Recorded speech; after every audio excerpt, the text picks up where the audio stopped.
রাজধানী ধানমন্ডি থানার প্রতারণা ও চাঁদা দাবির মামলায় আলোচিত মডেল মেঘনা আলমের জব্দ করা পাসপোর্ট ফেরত চেয়ে করা আবেদন নামঞ্জুর করেছেন আদালত। মঙ্গলবার ৩০ সেপ্টেম্বর ঢাকার মেট্রোপলিটন ম্যাজিস্ট্রেট এম.এ. আজহারুল ইসলামের আদালত রাষ্ট্র ও আসামি পক্ষে শুনানি শেষে এ আদেশ দেন। এদিকে শুনানি শেষে সাংবাদিকদের উদ্দেশ্যে ব্রিফিং করার সময় অঝরে কান্নাকাটি করেন মেঘনা আলম। আদালত সূত্রে জানা যায়, গত ২৯ জুলাই পাসপোর্ট, মোবাইল ও ল্যাপটপ ফেরত চেয়ে আইনজীবীর মাধ্যমে আদালতে আবেদন করেন মেঘনা আলম। আবেদনের পরিপ্রেক্ষিতে ওই দিন আদালত মেঘনা আলমের মোবাইল ও ল্যাপটপে রাষ্ট্রবিরোধী কোনো উপাদান আছে কিনা তা তদন্তের নির্দেশ দেন।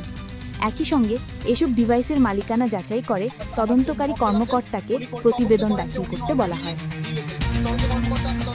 আজ এই সংক্রান্ত প্রতিবেদন দাখিলের ধার্য তারিখ ফুটলেও মামলার তদন্তকারী কর্মকর্তা তা দাখিল করতে পারেননি। এদিন মামলার শুনানিকালে আদালতে হাজির হন মেঘনা আলম। এ সময় মেঘনার আইনজীবী মোহসিন রেজা পলাশ ও মহিমা বাঁধন তার পাসপোর্ট ফেরত চেয়ে শুনানি করেন। তারা আদালতকে বলেন, মেঘনা আলম একজন লিডারশিপ ট্রেনার। বিভিন্ন অনুষ্ঠানে যোগ দেওয়ার জন্য প্রায়ই তাকে দেশের বাইরে যেতে হয়।